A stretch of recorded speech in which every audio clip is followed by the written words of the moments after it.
Welcome to a Foxy Tech Tips tutorial on enabling and disabling console sharing and offline play on PlayStation 5. If you find this tutorial helpful, please consider subscribing to my channel and liking the video. From the dashboard of PS5, move to the top, and then go to the right until you get to Settings and open them.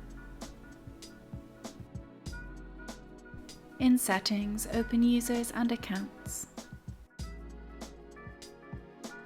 From Users and Accounts, select Other from the left menu. Now select Console Sharing and Offline Play. When console sharing is turned on, other users on that PS5 can access and play your games.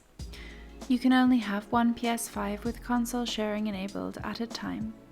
You can enable or disable it for this console here. And that draws an end to this tutorial.